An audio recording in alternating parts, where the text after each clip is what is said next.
Great. This is a walkthrough of the releases 8.5 and 8.6 and the features that we have in there. Most of this is a PowerPoint presentation, but we're also going to see a demonstration of some of it. And this is the beginning of a new webinar series for this spring with all the sessions from Tech Conference. So you might have seen this one before. First of all, 8.5 release back from August. These are the release headlines. We had a focus on especially scalability. That's some clustering and some of the load balancing features in Dynamicweb. And then we've added a lot of new features for e-commerce especially, and on the email marketing we have a number of new features in that one. So let's have a look at what these features are.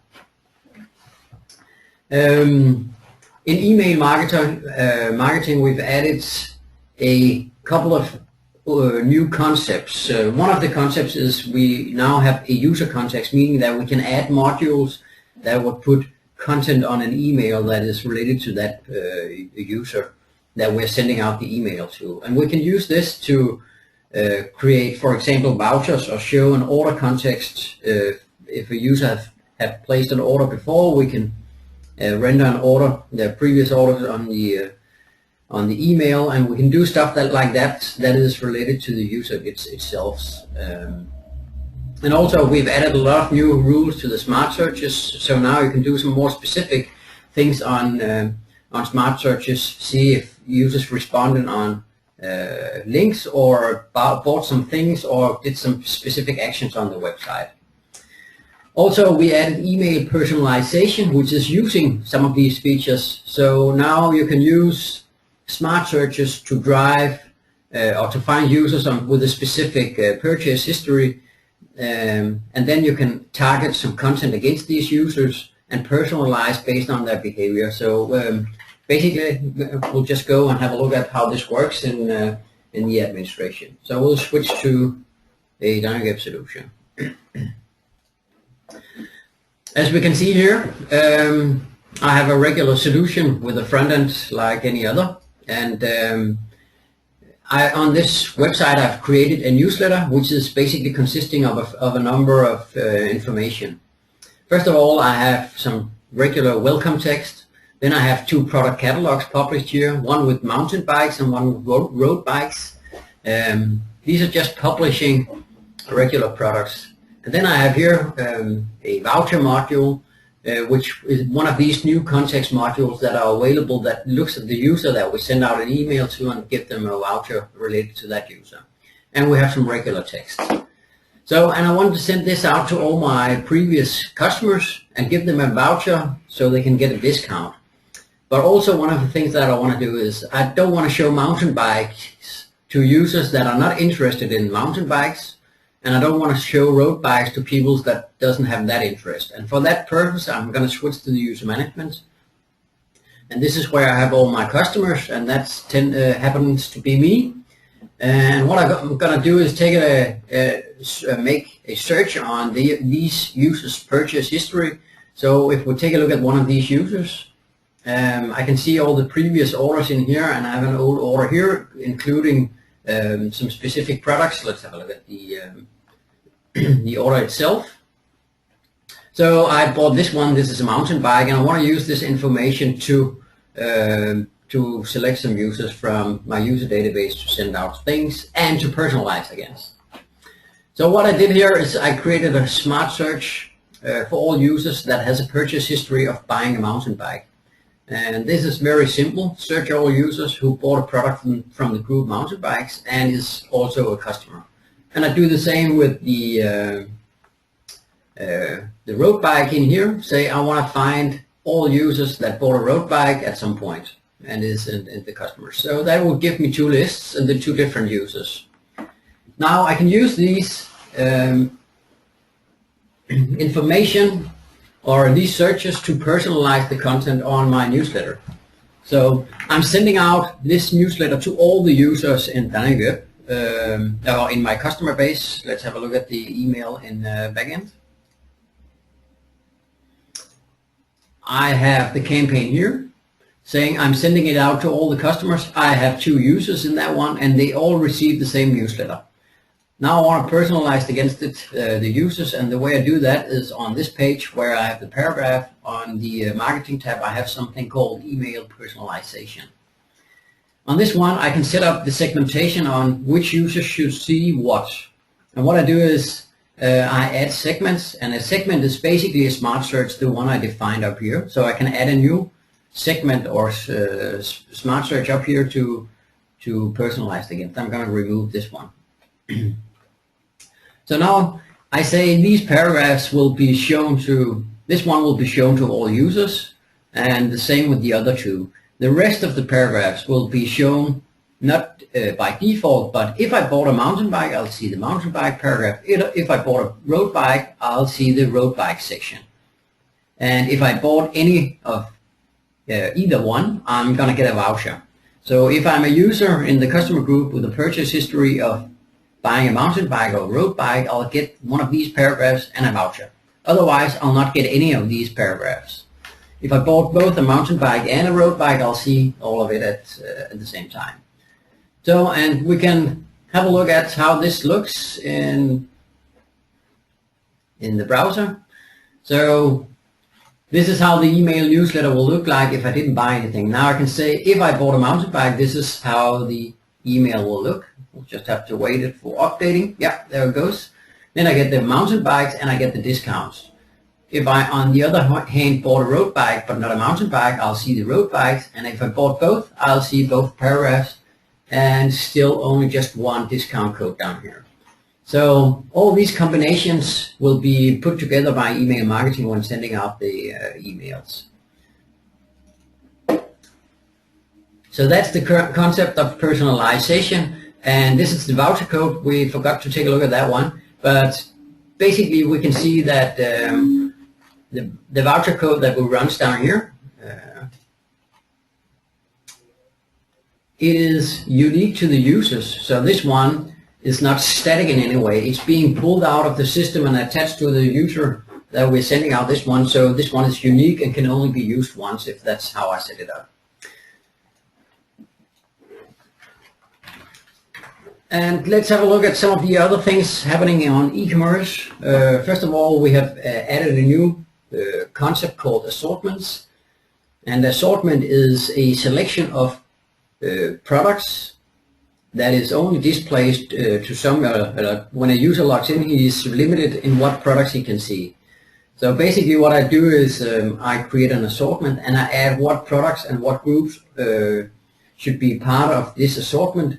And then I specify which users should be member of this assortment. So if any of the users that I've specified here logs in, he's limited to see only products that is part of this assortment. And a user can be a member of any assortments that he wants, and in this way we can control what products the users can see when they're logging in. Another feature on top of the cart is the quote system, which is basically a possibility of checking out a cart without ordering. So what I do is I place a request for a price, and that is handled like we have regular order management, we have a quote management. Looks like the same, and as a shop owner I receive a quote request and I can edit the order and change prices or add things to it. That could be if they need a specific configuration and need help, or if they need a price because it cannot be calculated or they need a discount. I can change it in here, and when I'm done I can send it back to the customer, which can from the customer center then reorder or order the edited quote without changing anything on the order. Also, we released recommendation. Recommendation is related products, which is usually something that we use hard-coded in Dynamicweb. With a recommendation engine, we can start do recommendations or related products based on behavior of other visitors. So what happens is that if I'm looking at a specific product, so based on all the previous visit history and order history, this recommendation engine will find the products that I'm most likely to also buy or have an interest in. And this is based on statistical analysis in this recommendation engine. and it requires a service to be installed that handles all of this. This kind of functionality is only gives a point if you have a solution with a lot of visitors, more than 10,000 at least a month, because it requires a bit of data before it's giving relevant information back. So these are for more solutions that are visited a lot. And basically what it does, it gets a lot of data from Dynamicweb, all the visit history and order history, and analyzes it. And then we ask the recommendation engine, when we see a specific product, what recommendations do you have for me? And this is returned in JSON, and we can render it in any way that we like. So this is an example of some products I have on my left side, and on the right side I get the recommendation based on the previous visitor history by other users. Other things happening in Dynamicweb 8.5, in email marketing, I'm now able to mark all the leads I want from the list, and I can send them all as one mail. So instead of having one mail for each lead, I can now send them out in a list of leads where I can see all the information on the list and leads in the lists. On the personalization, we've added the possibility of targeting content for not profile users, because sometimes we have some users that is a specific profile and we want to show them something, but if they are not that profile, we want to show them something else. That was a bit tricky before. Now we can use it using this not profile users concept. In e-commerce, we changed the way we work with variant. Before we had a very complicated matrix, especially if you had a lot of different option combinations. What we have now is much simpler and a more slick user interface to add combinations fast and easy to sort and so on. Also on discount, we added this new concept called discount matrix, which is a new discount module which lies beside the other one. So instead of having all these generic discounts that we usually have, we now have a discount matrix which makes it possible to combine all kinds of things that should trigger a discount. I'm going to show it just in 1 minute, so I'm not going to go into details in that now. So let's switch to the administration instead and have a look at how that works. First of all, let's have a look at the variant matrix. Oh, I'll need to go in and find a piece of garment that has variants. Wrong one, this one. And on the variants tab, it looks like this now. So I can see the groups that I have added to this one. So when I need to add a new combination in here, I can select a combination. I'm choosing one of the options from the color group, which is, let's say, blue, and I can add all the options from the sizes, meaning I'm going to add all the missing options down here. I can also add all the colors in one go and all the sizes in one go and add them in this way.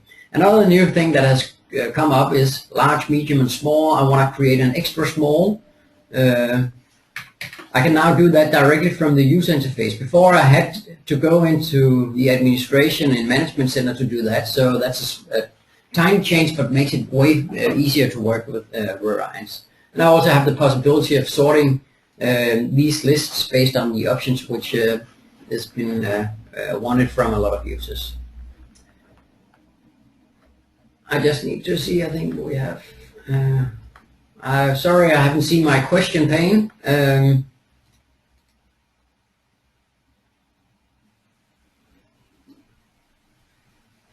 And a question I don't understand. Let's have a look at the new discount matrix and how it looks. In Management Center under orders, we have sales discounts, which are the old ones or the regular ones. They still work. On top of that, I can add order discounts. It's the same discount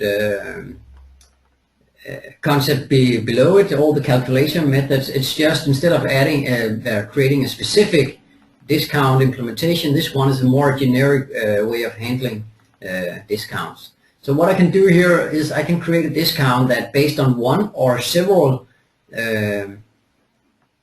options will give a discount. So now I can say in this period of time, if I'm this user and I buy more than 100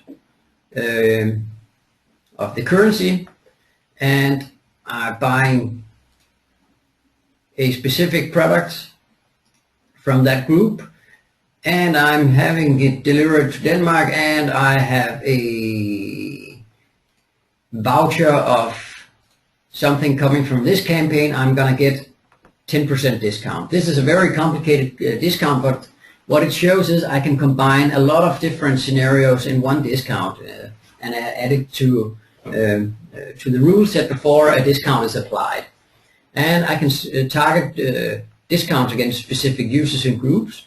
And on order totals, I have a lot of things about products. I can say it's for all the products in this shop, or in this language, or in these groups, or in these group, and not these products. And I'm going to also take a look at the delivery context of the order itself with payment and shipping methods, or delivery country. So I have different discounts for these different areas, and also how many products should I have, and so on and so forth.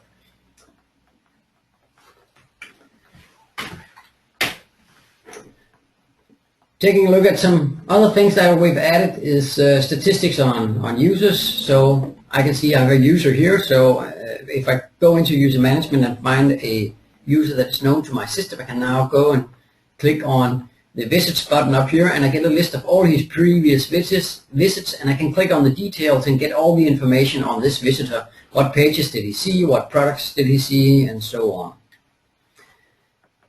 Marketing module also got a small feature for sending out text messages to phones.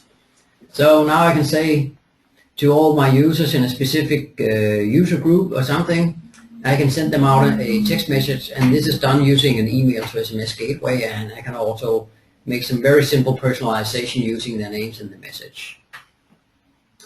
Items have received a number of updates. Now I'm able to use inheritance from, so I can create one item type, and I can have sub-item types based on that one and add different fields for it. So this is very powerful in terms of working with items. Also, we introduced a concept called named item lists that makes it possible to create big lists of items. Instead of adding them as pages or paragraph, I can now add them into these containers called a named item list. And these named item lists reside on a page itself, but it's not part of the page structure and so on. And they are optimized for having a lot of items stored. So if I need to store a lot of information in named item list is the way to go. And they can of course be published with the item publisher and so on. And also it's possible now to translate the item labels, so the administration can translate the item field definitions like the rest of the user interface in Dynamicweb. We also released a new integration to the product Perkian, which is a product information system that a lot of customers is using for handling all their product information. So, and it have things like inheritance and so on product data, and Dynamicweb now has a default integration that takes all this product data and put it into Dynamicweb. Same goes with the CRM integration. We've added a new one that makes it possible. This is a concept that needs to be modified to the customer's needs, but it can add all the actions that a user or a visitor do on my website and put it back into CRM as actions in that one, and potential leads and so on. And then I can see all the activities inside CRM and use that when dealing with my customers. We've introduced a new integration to Active Directory, which makes it possible to use Active Directory authentication on a solution that is not member of a Active Directory, of the Active Directory that we host against. So now you can have the website in a hosting center and your Active Directory at home, and then you can connect it using this integration. It is consisting of two parts: a synchronization of all the users, and then an authentication web service that resides on the Active Directory. This new integration also makes it possible to integrate several Active Directories into one Dynamicweb solution. Taking a look at the platform, we now have an installer, so when you download an empty Dynamicweb, instead of also downloading files and a database, you can now simply run this installer and it will add default files and default database into the solution without you needing to do a lot of things. So it minimizes a lot of things for setting up the Dynamicweb solutions wrongly. We also released a new set of Razor templates based on Bootstrap. These can be found on our GitHub page at github.com/Dynamicweb. It's a high starting point and Razor-based templates for all the modules. A new version of how we work with translations in templates has been introduced. Before you needed to go into a lot of different files and finding a translation interface far away in the user interface, which was not always easy. Now you can now you have a simple way of working with all the translation in one website and for that language only, and makes it easier both for the developer and also for the editor to work with the translations. Let's have a quick look at how this works. First of all, me as an implementer that develops the templates in Management Center, I have a new node called Translations. And what I do here, what I have here is I have a translation folder for each design I have on my solution. So these are basically design folders that is placed in the templates folder. So templates, design, for each of these folders I have a translation file. And the new thing is I only have one translation file. So taking a look at this one, I have this XML file right here, and it holds all the translations used inside this design. So it's depending, all the translation is lying in the context of a design. And I only have this one. The format of this file is the same as the old translation file, so you can just simply copy if you have any already and move it into this page. So going back to the Management Center, having a look at the translations I have here, it will give me all the keys that I want to have entirely, and I can see all the languages that I've added. And these languages are coming from all the websites that use this design. Which regional settings do they have? And in here I can simply add a new key and add a default translation for each of the regional settings, or I can just edit the XML file directly. This is for me as an implementer. For the editor, I have a website here that uses the DV Simple design. He can right click here and give me all the translations, and he will only see the translations in the context he's in. He is not required to take a look at any of the other things. So he can basically just fill this out or search for a specific key up here if he knows exactly what he is looking for. So much easier to work with than the old translation system. We've added a new option for hardening password security, so it's now possible to log how many failed login attempts, and we can also block users if they try too many times. This is of course to avoid the solution being hacked. That was all things from 8.5. 8.6, if we take a look at the features in that one, it basically has two major things. It has a new indexing and searching feature, and then it has a new easy-to-use forms module, forms for editors, and then we have a lot of minor improvements as well in this release. But first, let's have a look at the new search module. The search module for Dynamicweb is a replacement for the indexing that we usually use in e-commerce solution. This is for the one we have that searches products and gives us the possibility of filter out products on their properties is being changed for this one. This is a new implementation that handles a lot of the issues that we have with our current implementation. That's especially the flexibility of working with the facet search. and its performance, especially on indexing. And it also gives the possibility of searching and indexing any other kind of data, not only e-commerce as the old one does. So this one is very fast. It's very easy to set up compared to the other one. Still requires a bit of Lucene knowledge, and it's really, really fast compared to the one that we had already.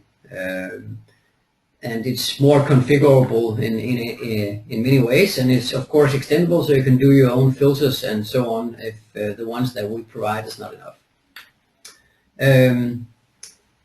I'm not going to go into a big demonstration of how this works, because we also have a community meeting later on this month that you can attend.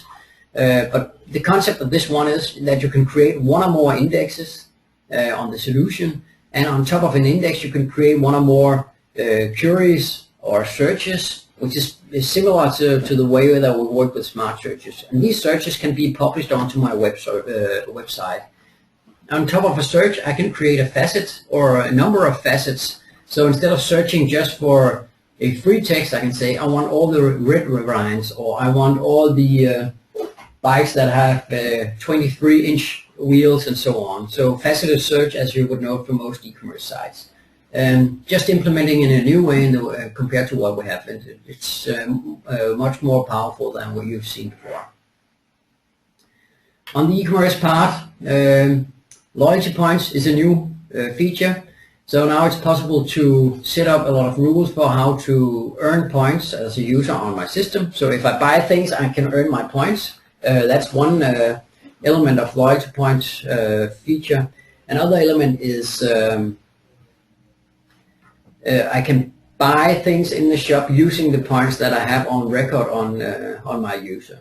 And I basically have on the user a collection of all the points earned and all the points used, and that gives me a balance that can be seen and used on the solution or in the customer center. Then there are some improvements to the discount matrix. You saw them already. Compared to the first release, we've added a number of new options on the discount matrix, and we've received a lot of requests in the past 6 months for this one. And we are still adding a couple of new features to the discount matrix. Now it's also possible to add, for example, a publication period to a product directly. Before you needed to create a campaign and attach that to a product to do that. Also, we've added a lot of things on the integration part for e-commerce. Most important is this one. Now we have something called a cart provider. That is very useful when you have an integration to a system that calculates the order total. So what you do is when you implement this is you let NAV or whatever ERP system you're using handle the calculation of all the prices and order totals and so on, and now you will disable all its calculations.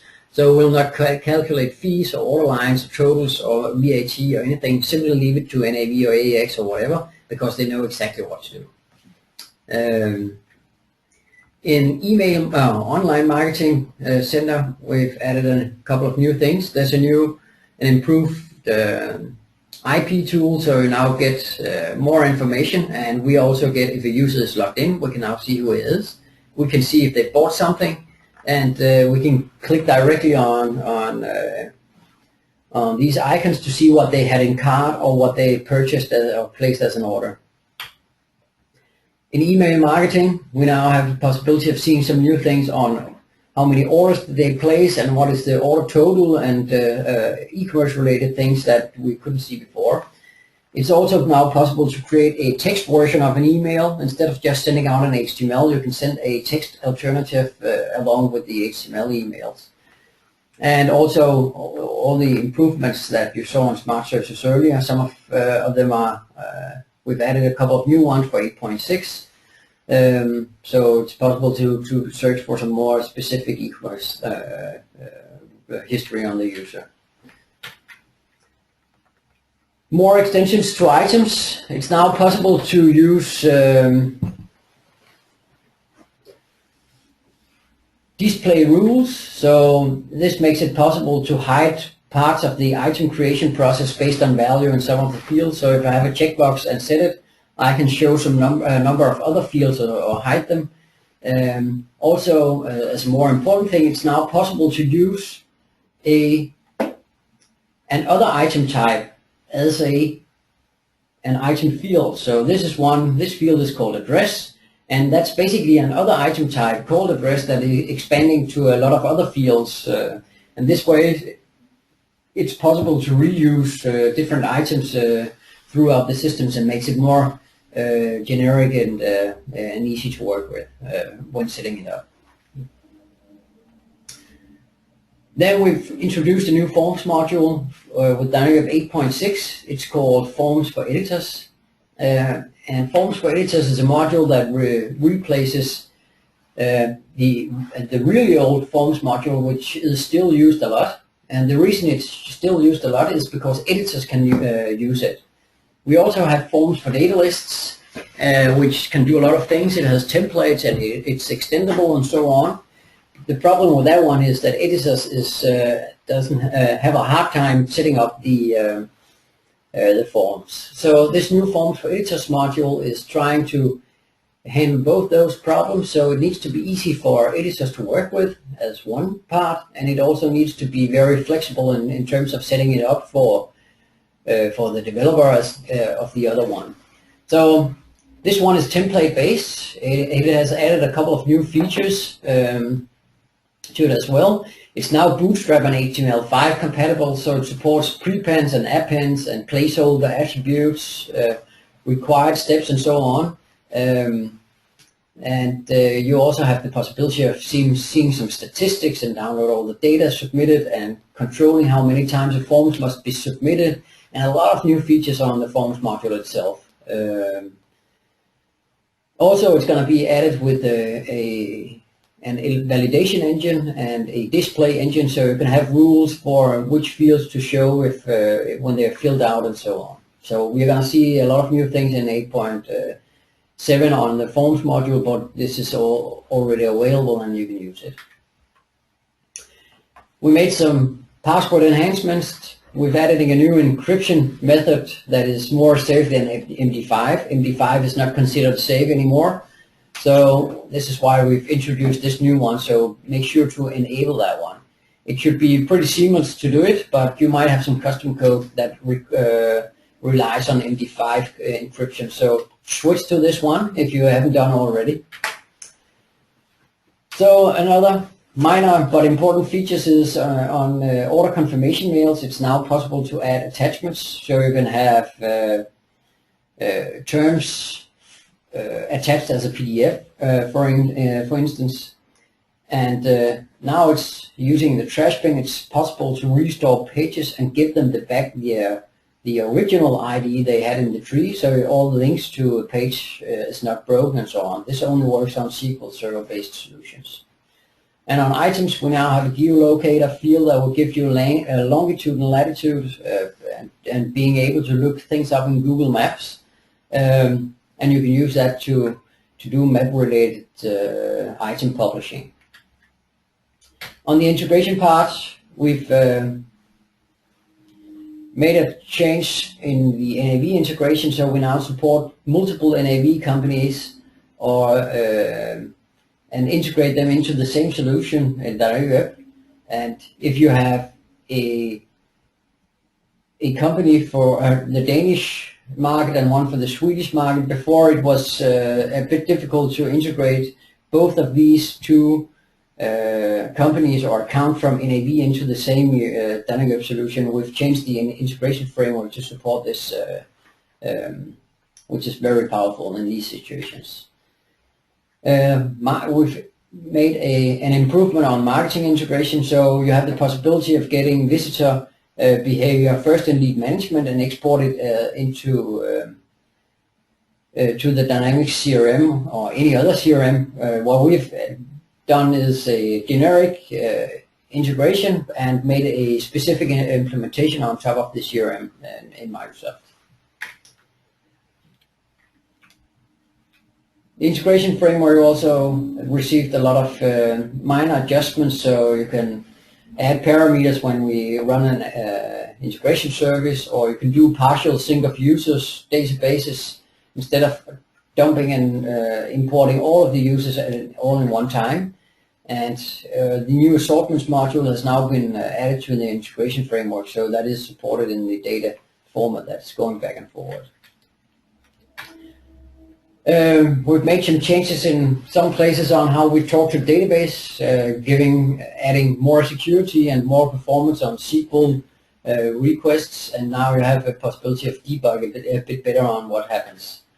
The NLP and clustering feature that we have had in Dynamicweb for many years has been updated and changed quite a bit in this release. Before, we had the limit of being only able to have 2 nodes up and running, and we didn't support e-commerce that well because caching would not, the caching and changes on groups and products would not kick in before the cache expired. Now we fully support e-commerce, real-time updates of caching. So if you do something on one node, it's updated on all the other nodes. And the other important feature, of course, is that we now support any number of web servers in the clustering and not only 2 nodes.